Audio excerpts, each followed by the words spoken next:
Hey, it's Guy Raz here, and my guest today performs in front of millions of people every single weeknight.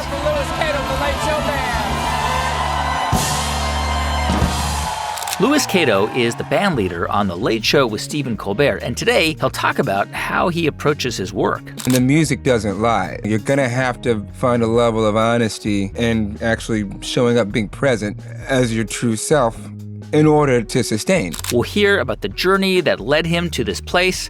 He'll talk about playing the drums as a toddler in church and growing up listening to spiritual music. It was only Jesus music, as my mother would say. We'll also find out how he battled back from a serious accident that nearly derailed his career. The type of injuries that I sustained, I was really lucky to come away like being able to walk. Plus, building confidence, overcoming perfectionism, and how he sits down to write songs. So, enjoy my conversation with the multi-talented Louis Cato.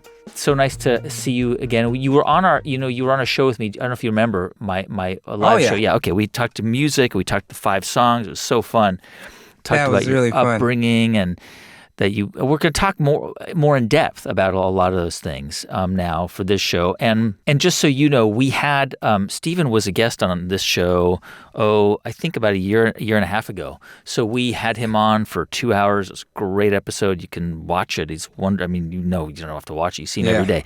But I actually, ahead of our last conversation, I had listened to a little bit of that interview. It was really, really good. Yeah. And it's such a high-pressure job because every day you've got to perform, you've got to make a show, and it's network television, and, you can see how that could make somebody really wound up. And I'm just in awe of people like Stephen, or Jimmy, who are just, they're really kind and funny and, and they don't get mad and throw things and so.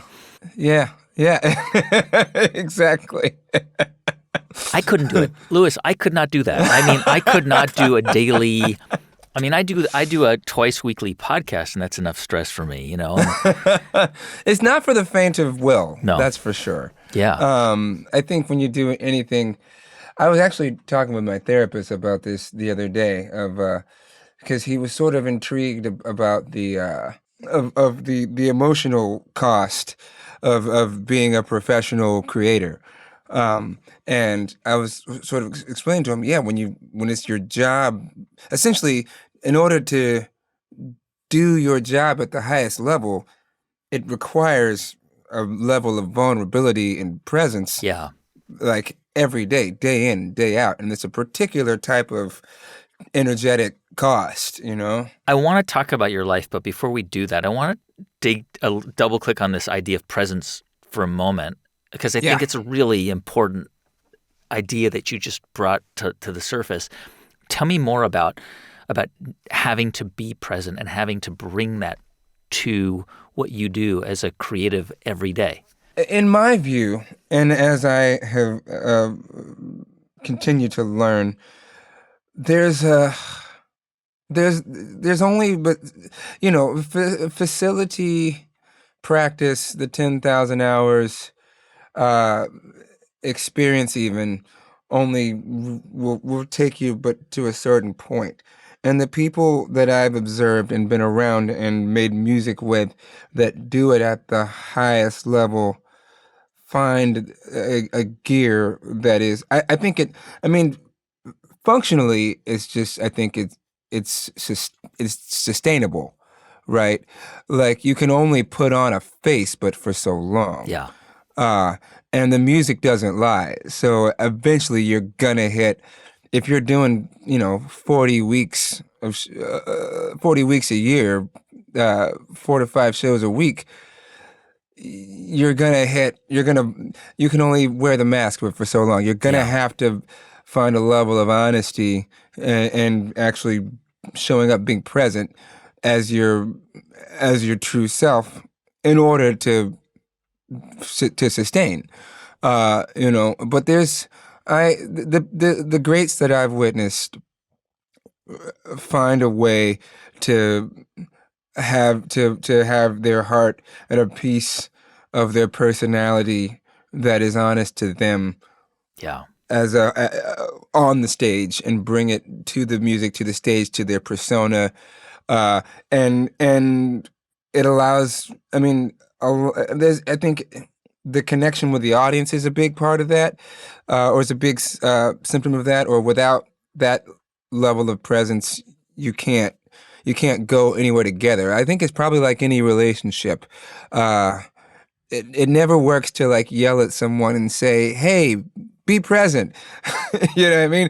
You have to show up as yourself, and that inherently connects to the other humans that you're hoping to connect with, and you know what I mean? Yeah, I'm just fascinated by this idea, right? And Yeah, I want to talk about your life story too, but yeah. I watched a video of you performing a Tiny Desk concert, an NPR Tiny Desk concert, and Oh, I wish that I could put you in an fMRI machine at that moment, that some machine could scan your brain, because I was watching your face and your expression, and there was such a beauty to, there was a feeling that you just, that was, you could just feel it, like coming, like exuding from you, like this energy, that you were in a place in your mind, a love, a passion, and that's music for sure. Like that's where you yeah, get to with music. yeah. But I also imagine that you have to take yourself to that place Yes.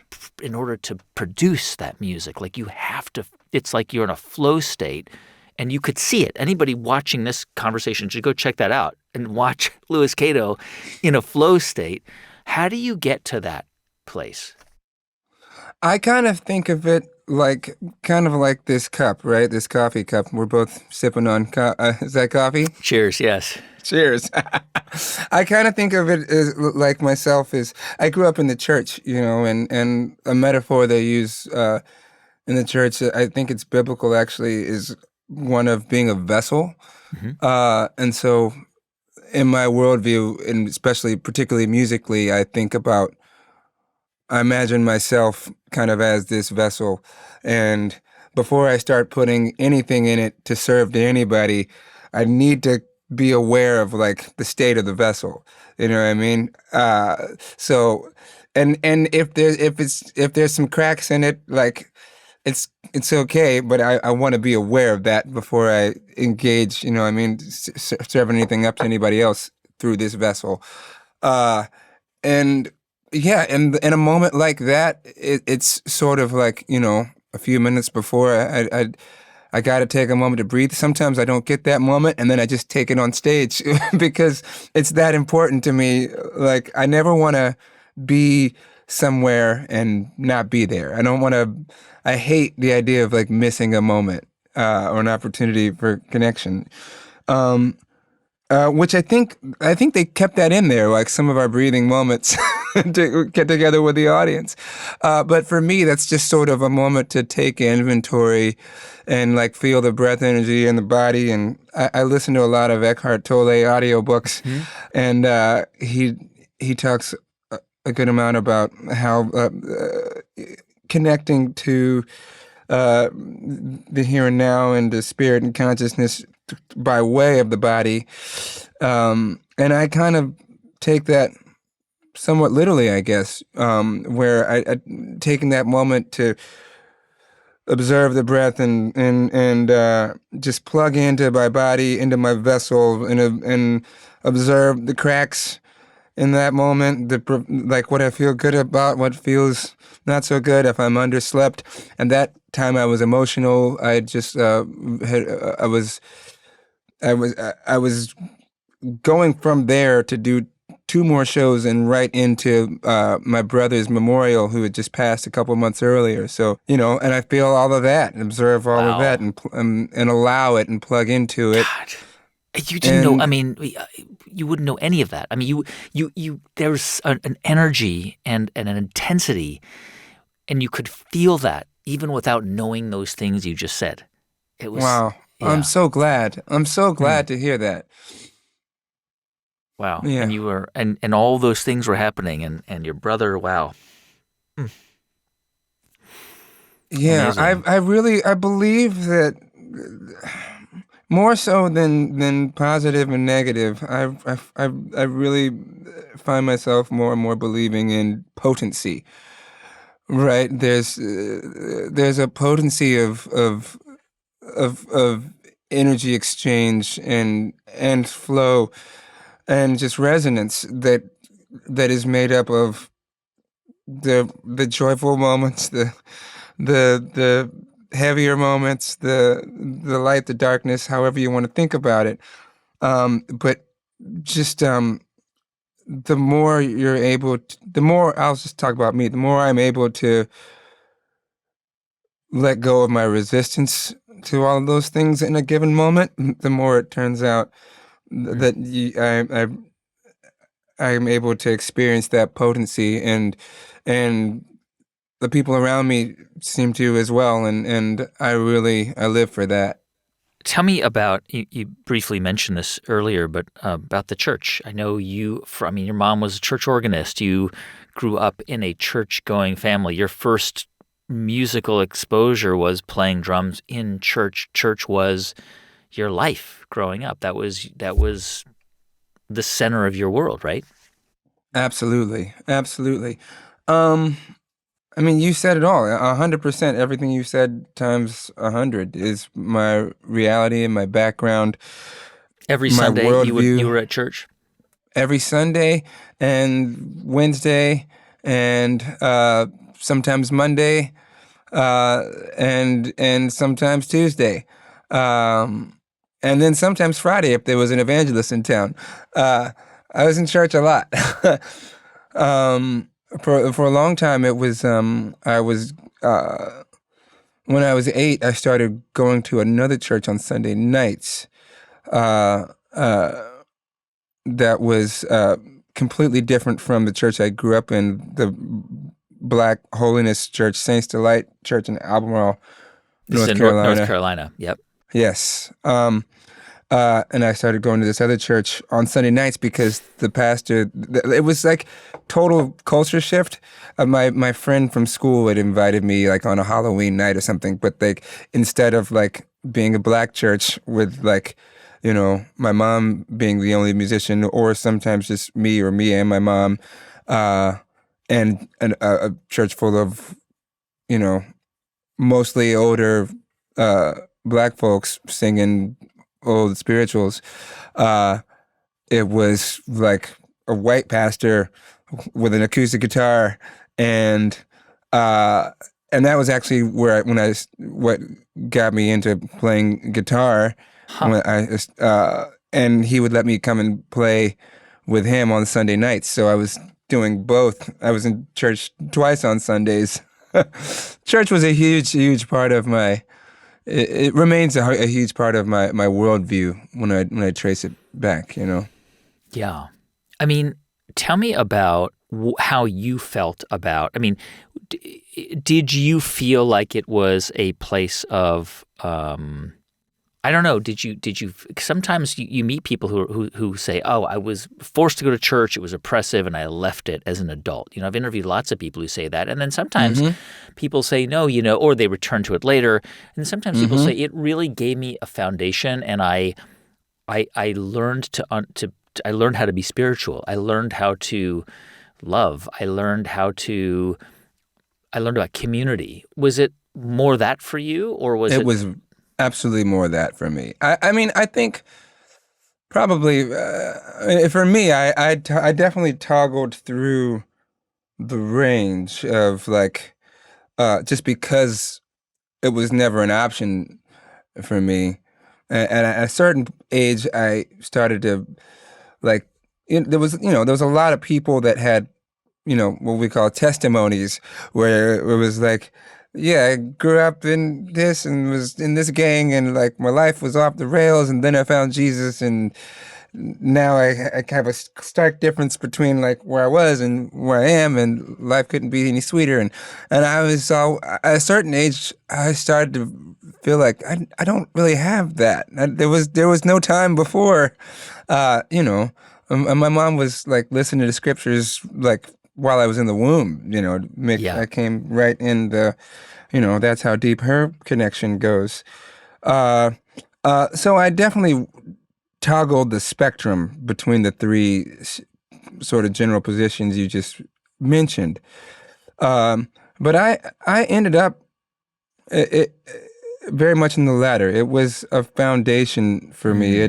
I was introduced to spiritual, learned how to be spiritual. I learned about community and connection and spirit and how to exist in service of something bigger than yourself.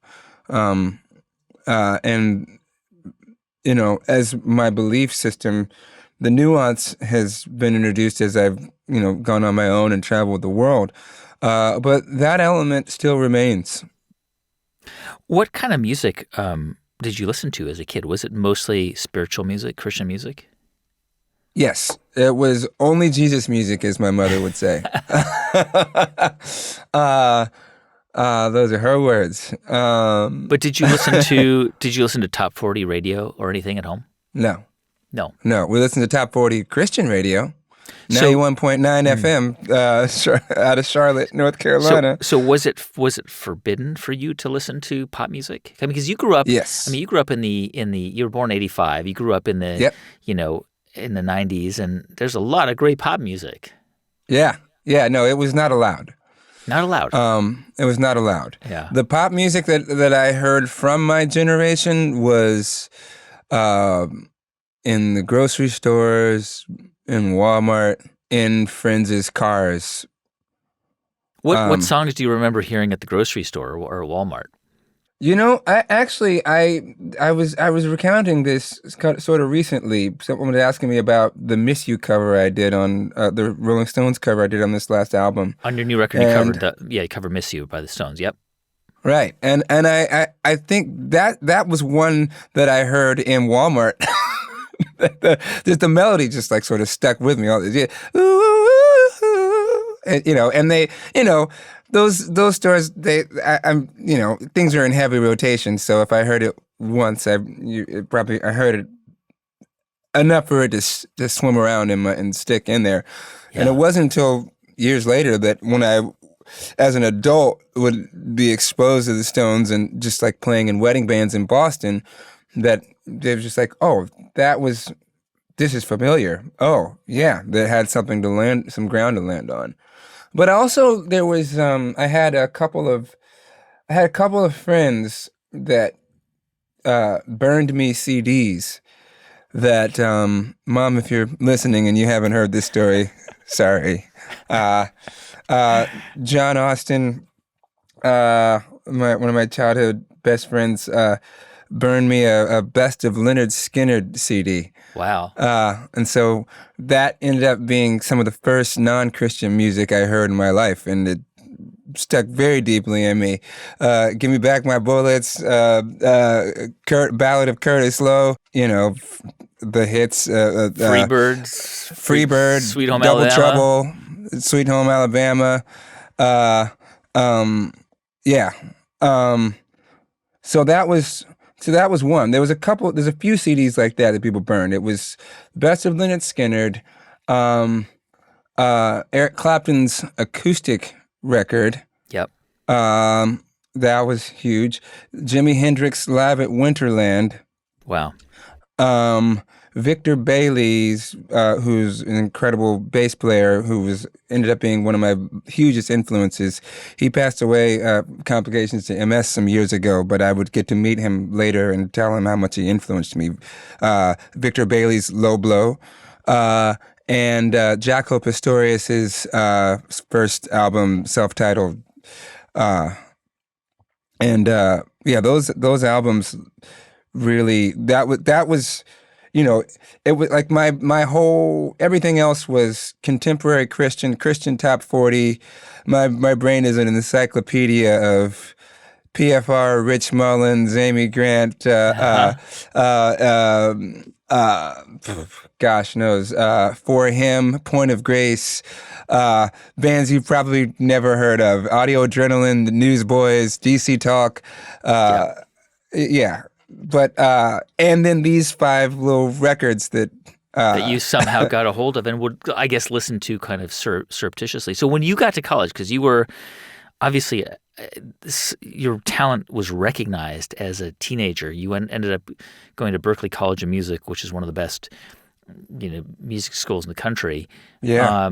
When you got there, your sort of worldview, like your sort of like, exposure to music was still pretty limited. I mean, you obviously played music, but in terms of what you listened to, what you were exposed to, I guess that would really be the turning point where all of a sudden, it must have been like an alien landing from Mars on Earth and then looking around and being like, what is this place? What is this? This is unbelievable. I mean, was it like that when you got to college? It was absolutely like that. I feel it exactly like that. I was just like, oh my God, who is this? What is this sound? Is some guy named James Brown? Wow. What in the, wait, when I heard the Beatles, like Prince, the Stones, Earth, Wind and Fire, Smokey Robinson, the Temptations, like all this music that was just like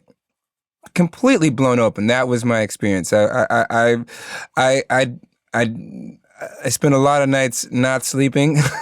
Just like I was like invigorated, just like, it felt like water coming out of a desert trip, Yeah, I think, and correct me if I'm wrong, Berklee College is kind of known as a place where people tend to orient toward jazz.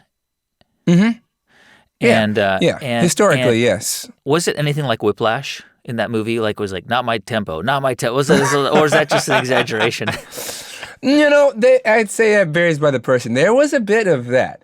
There was a bit of like, a culture or amongst especially particular professors who felt it was sort of their duty to let students know the right way, the proper way to approach music and harmony and rhythm and these sort of core building blocks. But there was also other teachers that, that were on the other side of that spectrum as well. When you got to Berklee, what were you mainly playing? Mainly guitar? No, actually, when I got to Berklee, I was really intimidated by the level of skill and musicianship of everyone that I met. Wow. And also their musical educations. A lot of people come to Berklee from performance arts high schools, for example, or like performance arts programs, like the best of the best, like you said, will come from all over the world. I think 2/3 of the student body is international. So I was really intimidated by just being someone, like everyone I ran into knew more music than me and had more training than me because I was self-taught. To that end, I felt like, well, I'm going to have a lot of catching up to do.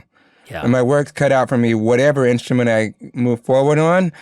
And I think I'll have my best chances, like, playing the instrument that I've played for the longest thus far, which was drums. Right. So I had drums as my principal instrument in school, but around Boston, in terms of working, I was working primarily on drums, electric bass, and trombone. These are gigs that you would like see ads for, like, hey, trombonist needed or bass player needed for gigs or for a wedding or something like that? No, actually, it was all community. All like people would see me play. Like I found out that the way to get onto the scene was to go out and like sit in at jam sessions and show up at gigs and sit in and play, and people would hear me play and recommend me for sessions and gigs, and I was lucky. Like I got working right away. From that first year, I did a lot of studio work because someone had recommended me to an engineer, and like they figured that they could hire me instead of like 5 or 6 other people to just come in and lay down all the layers. Yeah.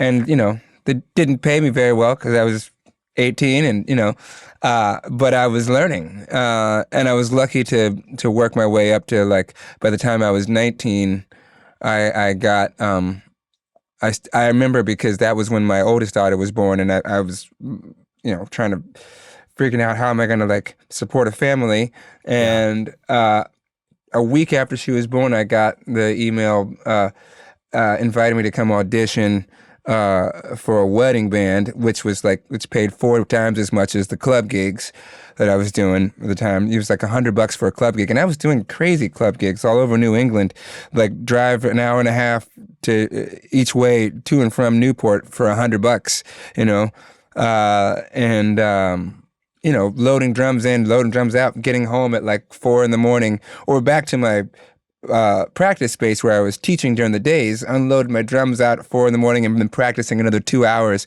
I Wow. just felt like I had so much to catch up on. That was a really hyper focused period of time in my life. I mean, yeah, it sounds so intense. I mean, you're 19, you had a daughter, so you're a young dad.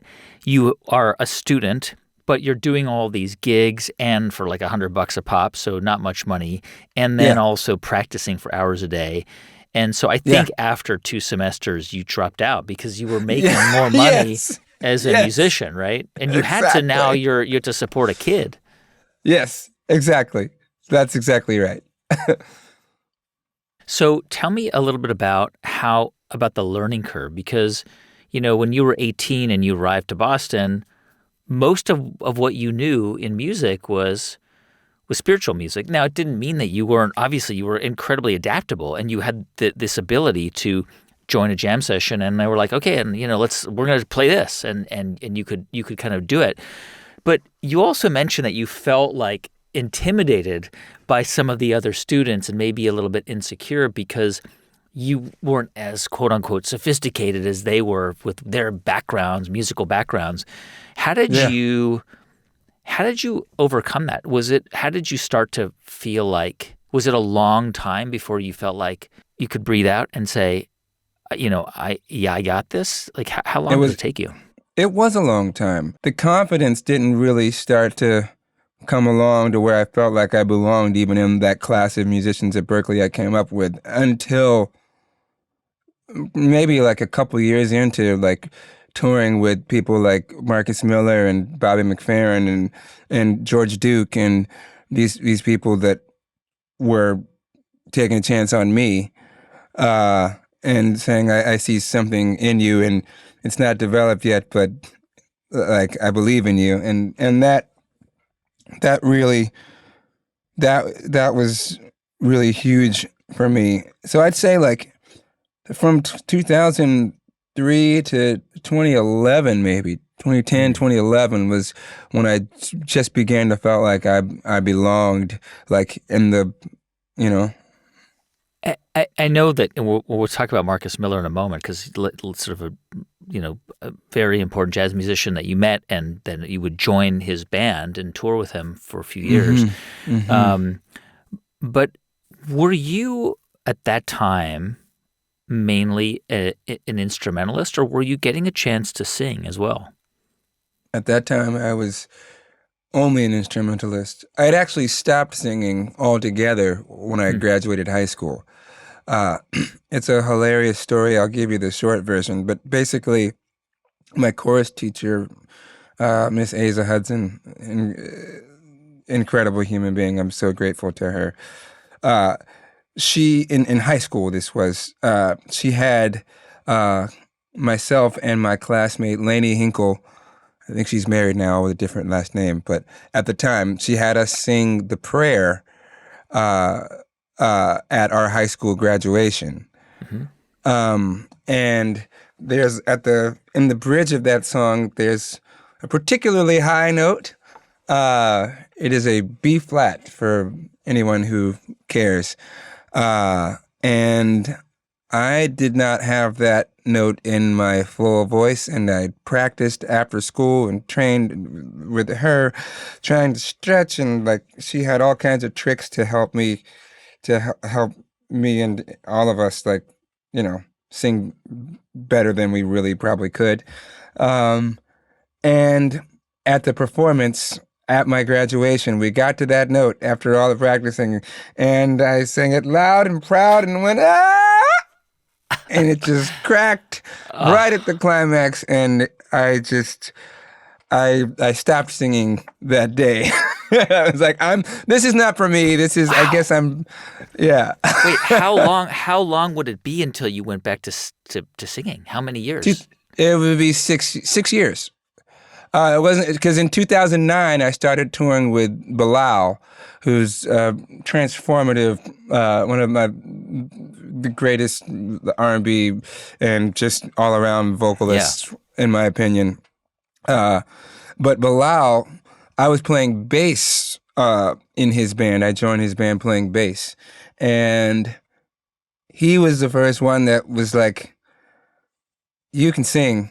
You're gonna sing backgrounds on my music." And, wow. And I was like, "Oh, I don't really," I was still in my head, but he didn't care, and so that broke the seal, and he was very inviting, and like it was a very free, exploratory musical space, and which I'm so grateful for. So it was 6 years from that time in high school graduation to the time you went back to singing. It was 6 years that you stopped singing because of that moment of not hitting that note, and probably almost nobody noticed. What do you think? Do you think anybody noticed? I don't know. I don't know. To be honest with you, I mean, in my head, it was the note heard around the world. In real life, it lasted a fraction of a second, and we ended the song well, and all's usually well that ends well. You probably got a standing ovation. Your mom probably said, "It was amazing." Yes. Right? Yeah. Yes. That's how it always is. You always think. Yes. This happened to me recently, where I was Really? interviewing somebody on stage in public, and I made a mistake in recalling. It was actually, I'll tell you the story. I interviewed Ava DuVernay in public in front of a bunch of people. And I've interviewed her before. I know her, and I mentioned something about her life, but I confused it with somebody else, and she said that wasn't me, and I was so embarrassed for that moment, and it just crushed me. But everybody after said, "Oh, it was such a great interview," and she was so appreciative and kind, and I was so embarrassed. So I know that feeling because you're like, I screwed this up, but really nobody actually notices. Yeah. You mentioned the tiny desk. I had a moment like that in the tiny desk. See, You know what I'm talking about? I didn't even know. What was that moment? I totally I didn't sing a lyric in this the song Reflections. There's a breakdown. I do specific arrangements of these songs for different venues. Like when I did this song on the Late Show, when we came back from the strike on October 2nd, I made a custom tailored arrangement for that format. You know what I mean? That involves like two guitars and like, live drums, and it's big and whatever when it needs to be. And so for Tiny Desk, I made a different arrangement that's more stripped down and tailored for that room and that environment. But in that version, there's a break where like, in the top of the second verse, it goes, and all the instruments stop so that the lyric can set in. And I didn't sing the lyric because my brain was like, I had a lapse into the other arrangement. Yeah. And it was like, in that moment, it's like, oh God, am I going to stop? I can't stop.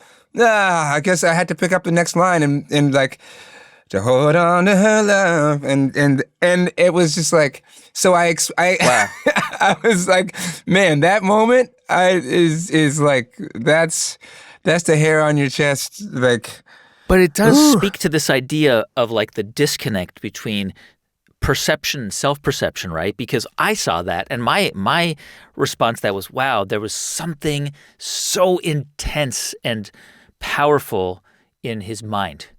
And I was right, because you told me what was in your mind, and I could feel that and see that, and it was such a beautiful performance. In the meantime, you think of that performance as that moment of an error or mistake, which I didn't even see. Isn't that amazing how you can see the same thing? It not only is it amazing, it is the life-giving water by which I am able to drink of and continue to do this for a living. Because of my belief in that reality that no matter how strongly in all my being I feel my perspective, there's another one. Yeah. And not only is there another one, but there's a lot of other ones. And 99% of the time, unless I am not able to let go of my ego, the other perspectives are able to find the beauty. How do you, I mean, I think sounds like you by nature, by just your being, your genetic makeup, you're a perfectionist. Yes. So, but 100%. But you can't be a perfectionist if you want to get to the highest levels of jazz performance, right? So Am I very right about true. that? You're Like the so very greatest right jazz about musicians had to be willing to make mistakes in order to get to the next level. Like that's the whole point of improvisation. You're going to make mistakes, right? So Yes. how do you break through that? Because I have this problem too. I'm a perfectionist. Really? And it's crippling sometimes because you Yes. don't want to try things because you're worried about not doing it perfectly. And I fight it. And how do you Yes. fight it? Well, I'll say that, like, talking back to our friend Jon Batiste, I learned a lot about this from him and making music with him and getting into musical and spiritual spaces with him. Uh, as well as all the attributes you mentioned earlier, he's also quite fearless, quite in touch and with his demons and practiced at facing them and just like jumping along for the rodeo. And so I learned a lot about like bringing awareness to that perfectionist part of my identity and having to let it go when the spirit was going deeper and onwards, because he'll just go. And it was like, well, am I gonna hop off the train right now? There's something really beautiful happening, but I can't take this in that room. And I think I'm the type of person, like, I had to start to crack it open like in a musical moment, because just of my own power, it's still a part of my, it still informs like my processes and like the way that I approach like my life, my job, parenting, band leading, the whole nine.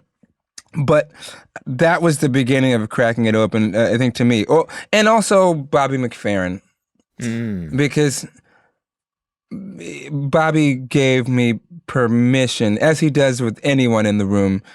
He gives people permission to let that go, to put it down, to leave it at the door for an hour and a half or 2 hours, and that was the beginning of me starting to work through it.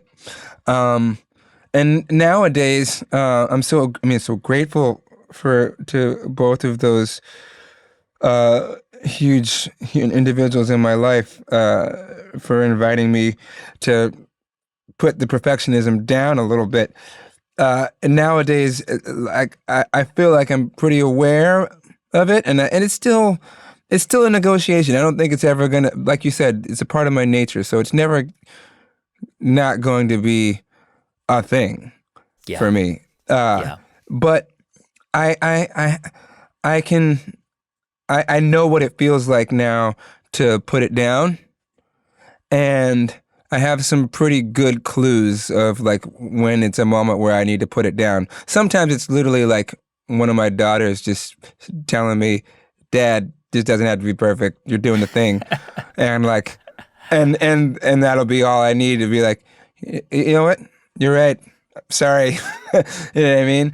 And sometimes it's like one of my bandmates at the Late Show just like taking an idea of one of my arrangements and like, have like, in my mind, like they're not playing the thing that I wanted them to play, but spiritually I recognize an energy there, and it's like, oh, this is one of those moments where like something else could be happening. It's bigger than you. All right, let me put this down, and just go into that space, And Yeah. it's a practice for sure.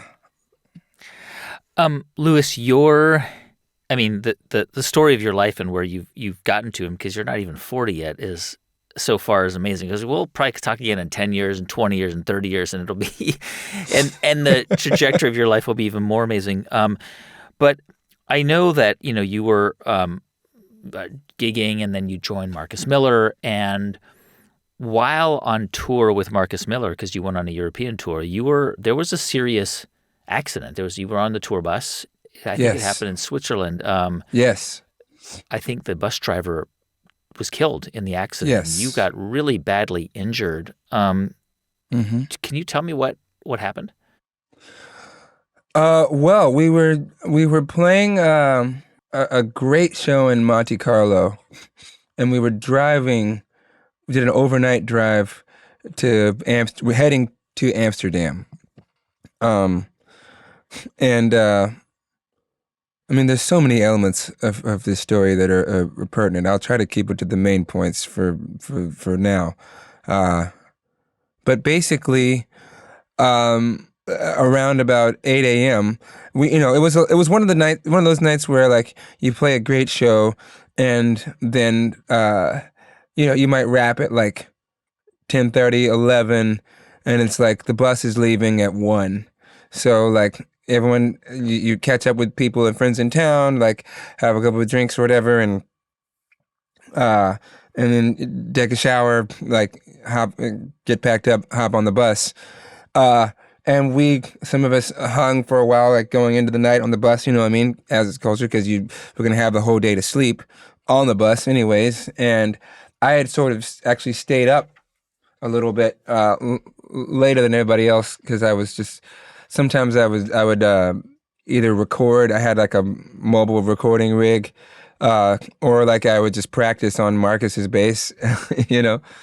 And by the way, this bus had like cot, like beds. As right? a sleeper, yes, Sleeper, yeah. yeah. Okay. There was 11 of us on the bus plus the driver. So basically, I went to bed probably around 6 in the morning or 7 in the morning. It was daylight already. And about an hour later, I get woken up just by my body being thrown up and off of like the bed. And I remember the moment of just like everything swirling and seeing like having the sensation of being like thrown around. And then I got knocked out, had a concussion. And eventually, I don't know how long I was knocked out, but when I came to, I was kind of encapsulated by a bunch of wooden boards and planks that used to be the doors and ceilings, and people were yelling out names, has anyone seen Paul? Paul, are you there? Like, has anyone seen, like, Alex? Alex, you there? Chris, Lee, Adam Agati, it turned out, our guitar player. I was the drummer in that band, and the guitar player was under some boards underneath me, as I remember. But you couldn't really move. We were kind of like, in this section, we were trapped. They had to, when the emergency workers came, they had to basically use like a ice pick or some kind or whatever to break through the ceiling window. There was like a some of those buses, they have like a skylight clear thing.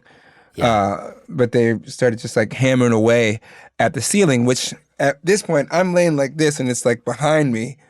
So we're starting just being like, whoa, like be careful, we're on the other side of this thing,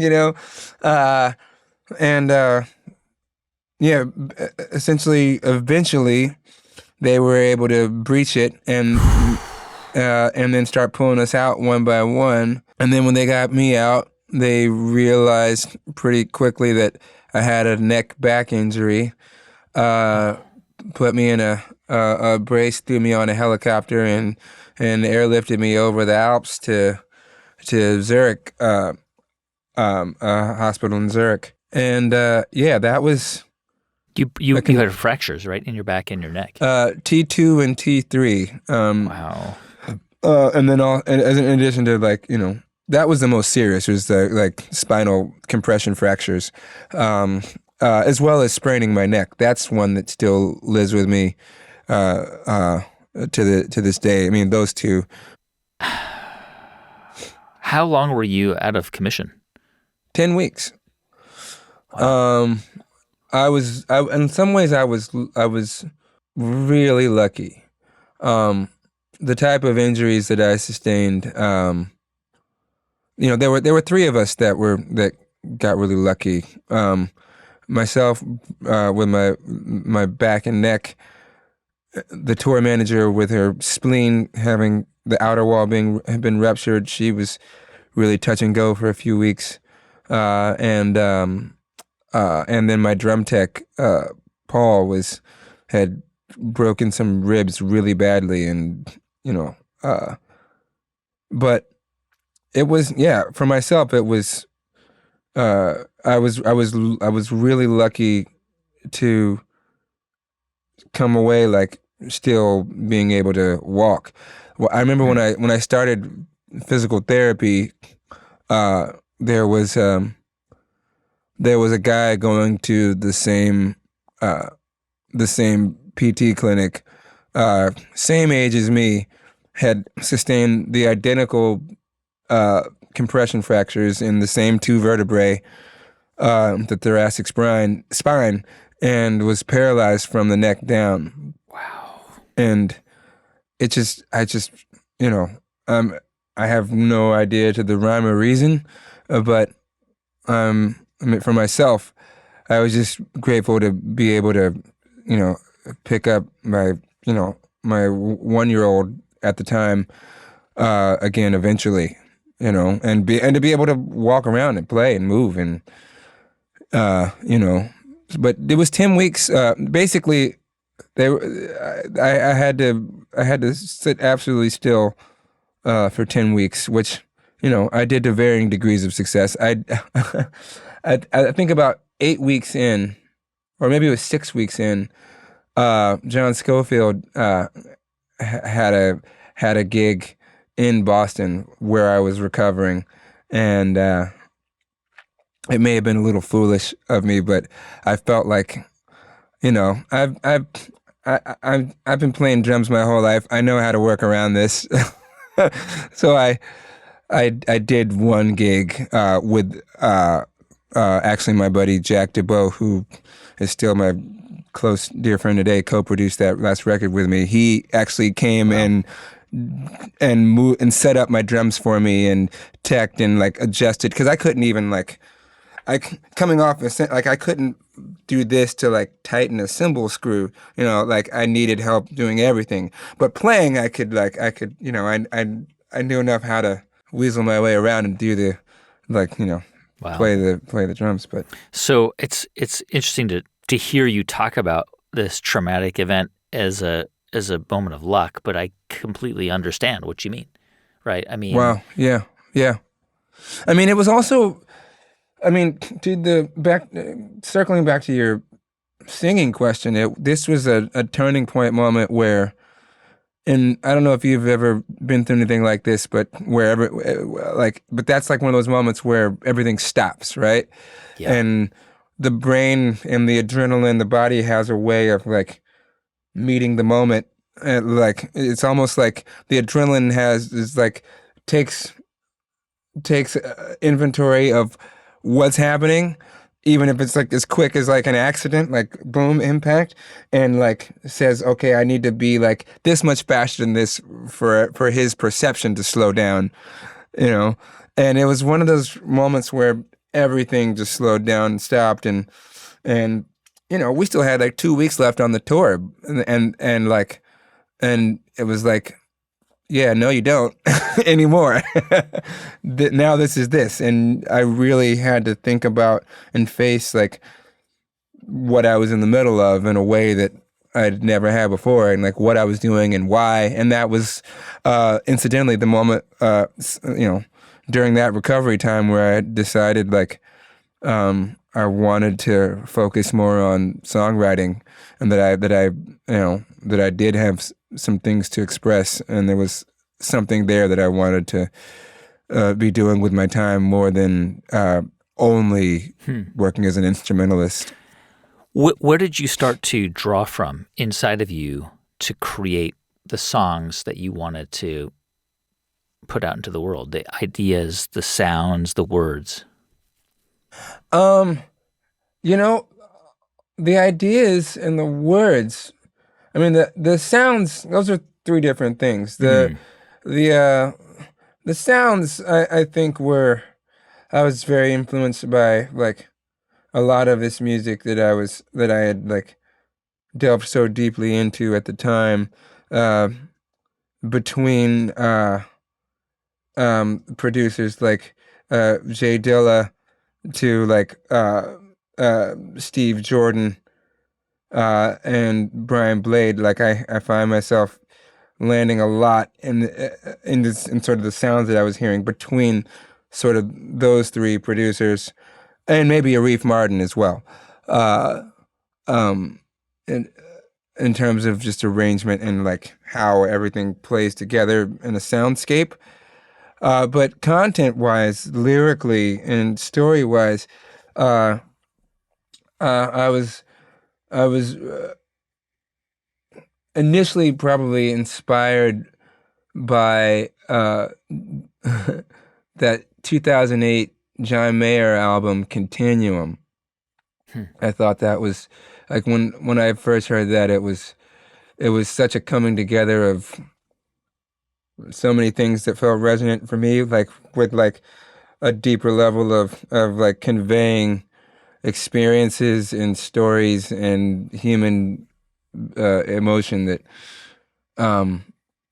like under the production of Steve Jordan, with some of my favorite musicians, that was really digestible for me and inspiring to me. So initially, those were sort of like some of like the things that I was drawing on unawares.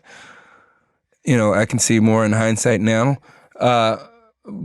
But in terms of my identity as an artist and what made me start like connecting to like the things that I had to express for me, it actually started outside of myself, as a lot of things and lessons I think do for me.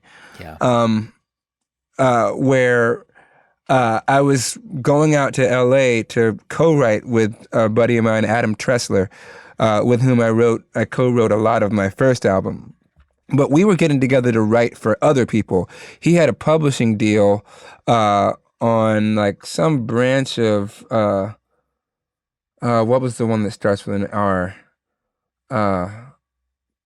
I can't remember the label now, but he was signed to a publishing deal, and his publisher would hook him up with artists and have him writing and send songs for their roster.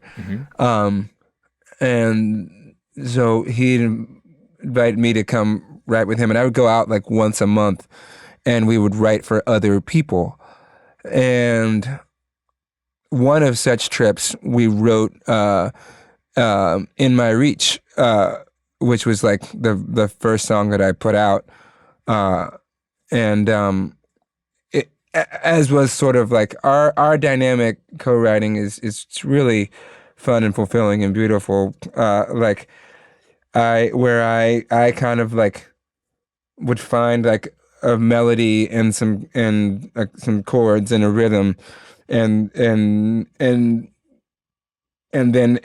lay down like a template of like me just like and playing and singing whatever, and then we get together and start like extrapolating what does this feel like, and like it kind of has, it feels, is it happy, is it sad, like what is it drawing out like.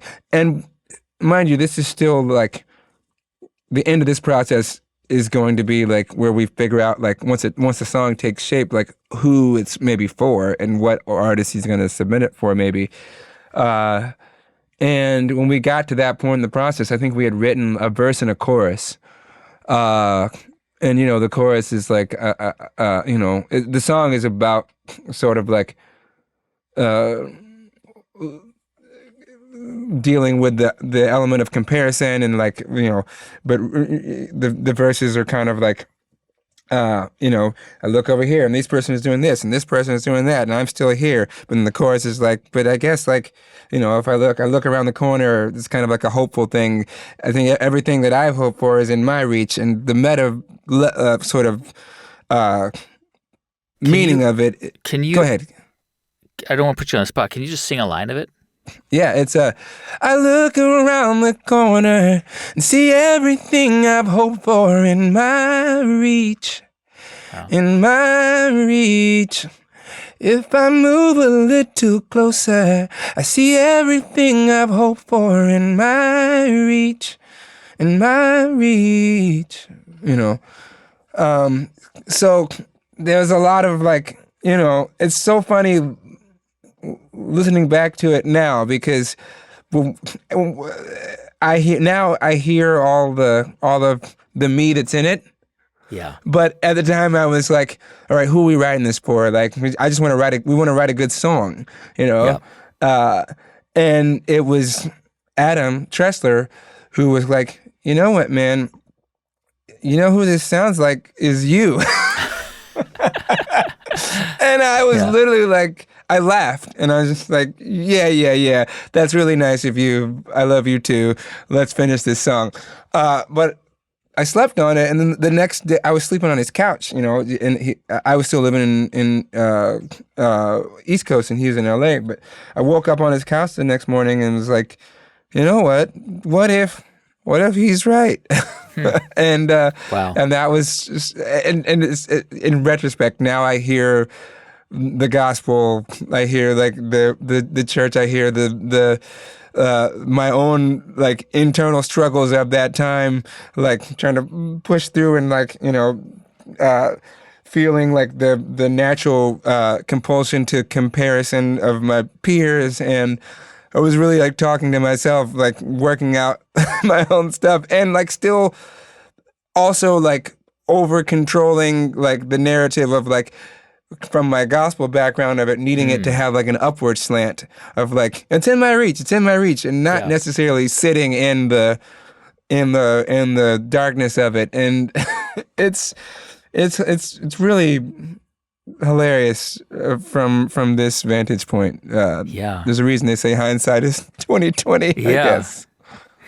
How did you, in 2015, you became a member of the band for the Late Show, Stay Human, and now you are on a late night show every night. Tell me about how you came to be part of that and sort of Jon Batiste's world. Yeah, well, I got a call from Jon. So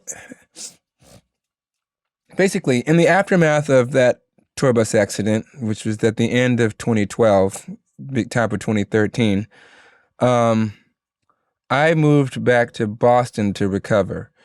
So from 2013 to 2015, I was when I got back on my feet, I was I was in a routine of like, I'd go on the road with whoever. I was touring with Bobby McFerrin, Snarky Puppy, Marcus Miller, and John Schofield, and that was kind of like my main touring things. And then I would come back home, hang with the kiddo, go to Denver, hang with the other kiddo, go to LA, write for a week out of a month or every 2 months as often as I could, rinse and repeat. And I started, and I would go back and forth to New York, holding on to like my New York producing gigs, because I was producing for some singer-songwriters, and also working a lot with Q-Tip. We were working on the what would become this final Tribe Called Quest album. We got it from here, and that was like my back and forth when I was not on the road. And one of such trips, I was about to go. It was the day before I was going to go back to Boston, and I got a call from Jon, who I didn't know. Didn't know who he was. Had never met him. But we had mutual friends, and I believe the story goes, as we pieced it together later, our mutual friend Chris Royal had brought him to one of these jazz clubs that I was sitting in on in Boston days, when Jon went to the 5-week program of Berklee, like I think his senior year, because he's a year behind me. Mm-hmm. So, and so he had seen me play unbeknownst to me, and maybe was familiar with some of my work. But he called me. It was just like, in his Jon way of like talking about an emotion without relaying any details. Yeah. Was like, I got this thing, and I can't say much about it, but like it's for a TV show, and I'd love for you to come and just have your ears on it. And I didn't know what that meant. And it's like, you want me to produce, or you want me to just like be in the room, But I don't know. It had a potency. The energy felt potent right off the bat, like, and there was an instantaneous connection, and I sort of just was like, well, I guess I'm gonna extend my trip another day, and which I did, and it turned out to be the theme song he was writing. It wasn't even written yet. He had a melody, and like needed to flesh it out and then record it, in order to, bring in to Stephen and the producers and the affiliates and everything. So I ended up producing on it, and I ended up playing most of the instruments on that pre-recorded version. And then I ended up, that one thing led to another, and he ended up asking me if, in addition, if I'd be willing to join the band. Wow. Because he was bringing in Stay Human, but I guess at the time it was sort of like, it was like a small band. They were playing like, on the subways and stuff, and like building his grassroots, and they were doing shows and festivals and stuff too, but he essentially wanted to fill out the band and thought that my skill sets as sort of a Swiss Army knife could help fill out the band. I could jump around to different instruments as needed. And that was a big turning point in my life. I was happy in my touring career and making great music, learning from great mentors. But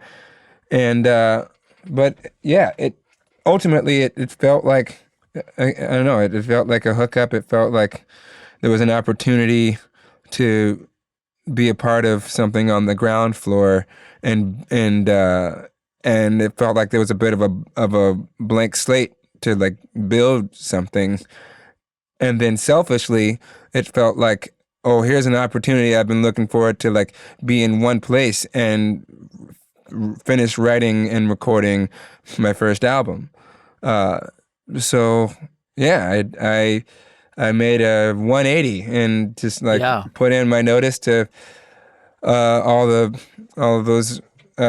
my touring gigs, and came off the road in 2015. Started working the show in that spring of 2015. We went on the air in September.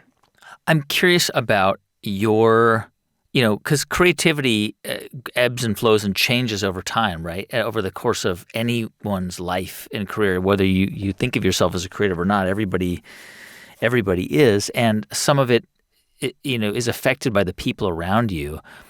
And I mean, I just saw Jon Batiste's performance at the Grammys, and I've seen him perform live before, and wow. Just an incredible creative and improvisational performer. And I wonder how that relationship, because I know you guys are very close, and he's been a very close friend of yours. And yes, how has that partnership changed you as a creative person?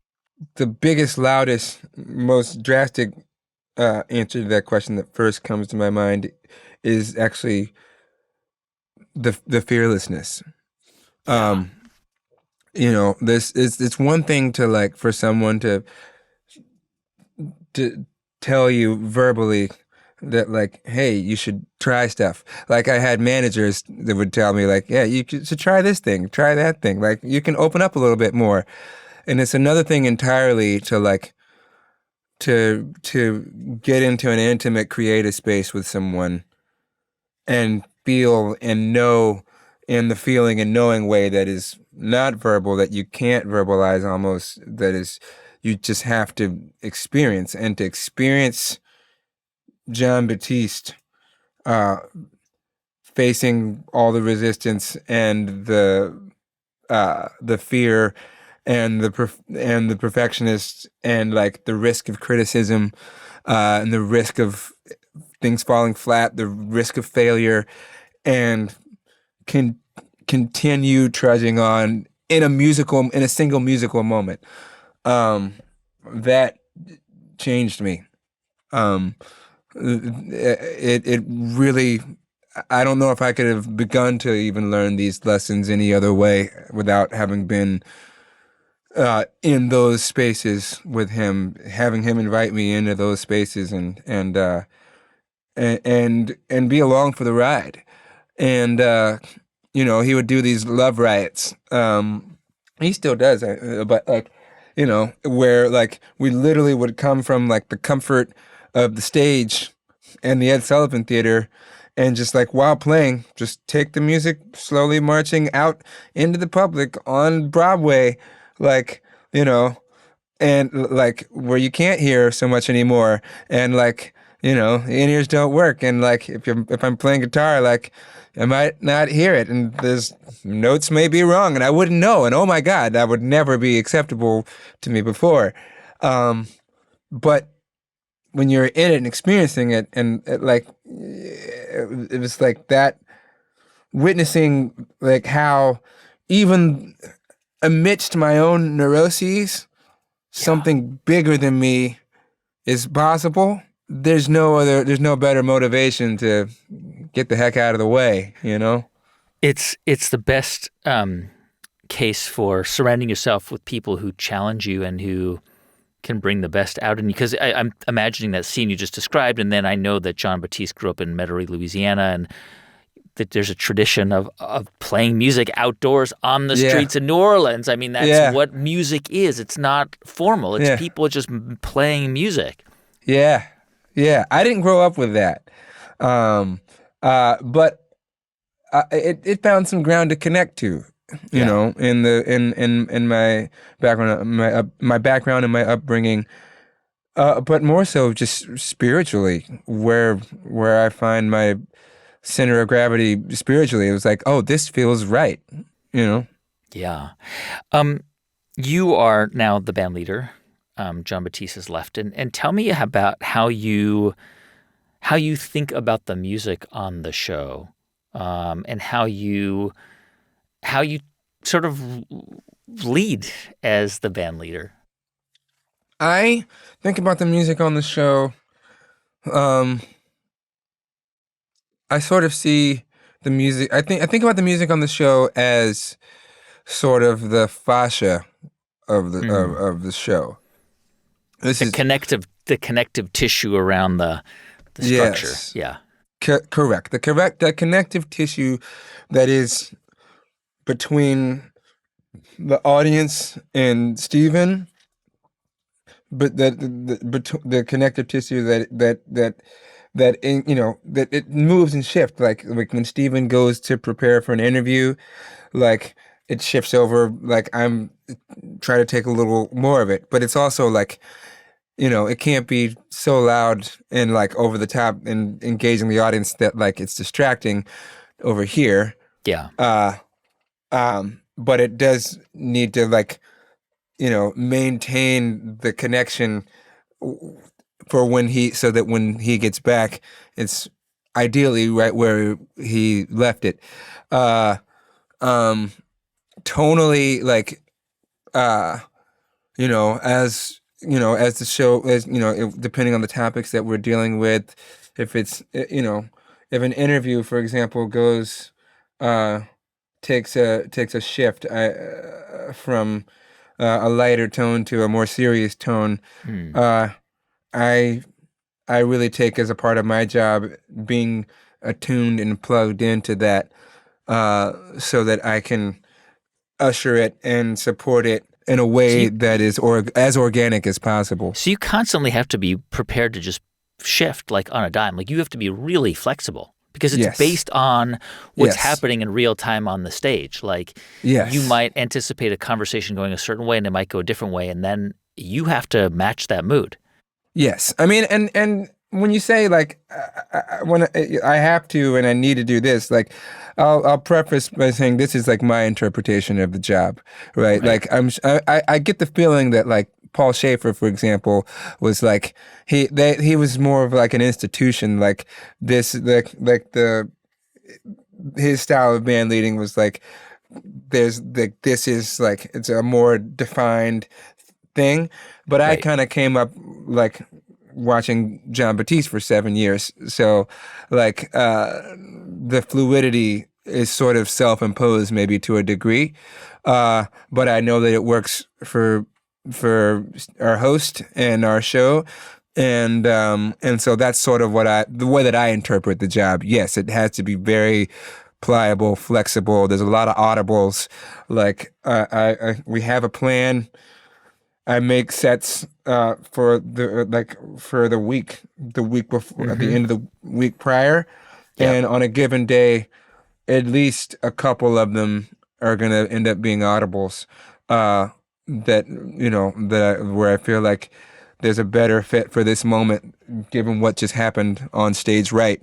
Um, than what's on the set list, and so I'll communicate it to the band, and luckily I work with a collective of artists that have incredible ears and ability to be able to flow at a high level. Um, so that's a lot of the way I approach it. So a day in the life of Louis Cato is getting into the studio in sort of the morning and kind of trying to structure out what the music will be like that evening for the recording session. Honestly, like I try to, because the day in the life, like by the time I show up to the theater, um, I like to have everyone prepared with like what the baseline, the ground level is going to be. Like we usually will, if we can, would do a rehearsal uh, at the top of the week where we run like, so I try to get the music to everyone by like the end of the week prior, Hmm. so that they can like be absorbing it and wrapping their heads around it over the weekend. And then we show up top of the week and like spend a couple hours going through the music for the rest of the week.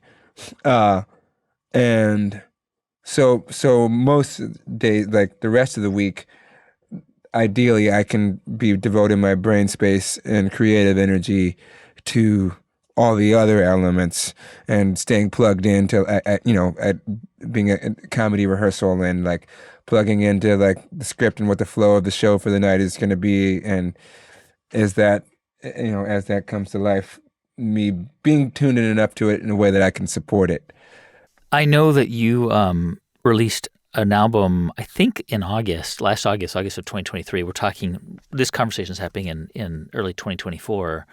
That record, Reflections, we talked about the song Miss You earlier in our conversation, and that song, you cover that song, I think, on this record. Yes. Um, Tell me about how you, I don't know, I mean, how you, when you sit down to conceive of an idea, we talked about the creative process connected to the aftermath of your accident and where you were kind of digging into Yes. to and what that resulted in. For this album and for what you write, what you compose, Hmm. when you're staring at a blank sheet of paper, where do you go? Where do you start? Do you start in your head? Do you start in your heart? I don't know. This might just be kind of a cheesy or silly question, but I Not at all. wonder, yeah. I kind of start in my heart. I as a I don't know visual. Uh, I tend to. I mean, some songs start with an idea, right? Like thematically, or a line, or a feeling, for sure.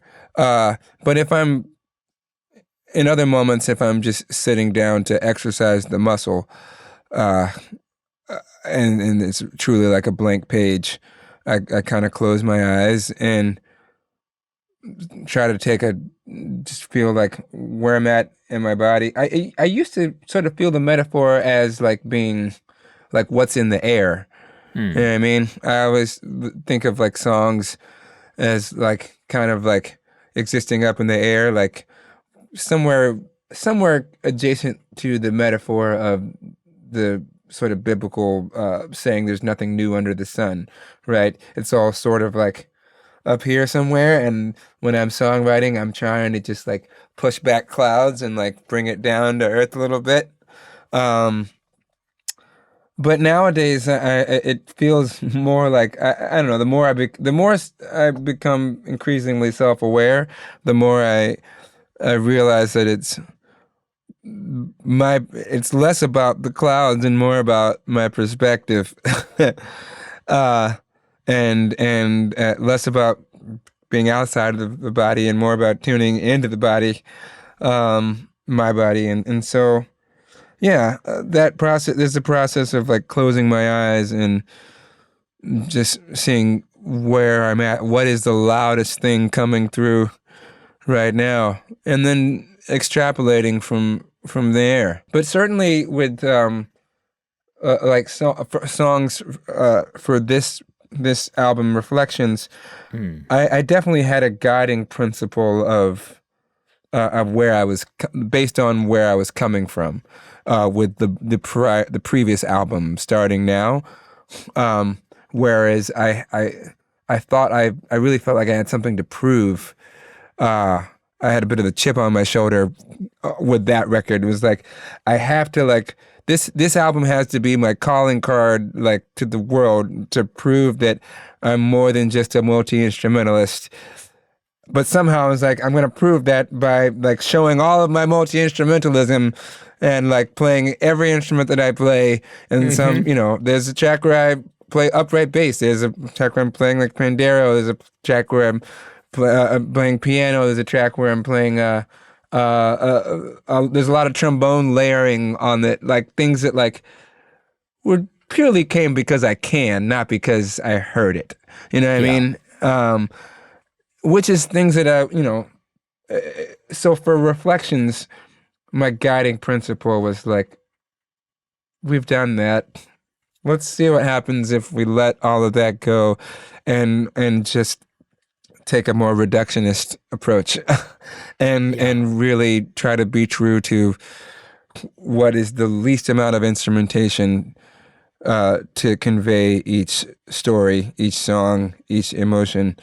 Um, and wherever that lands, being at peace with my perspective of it as an offering.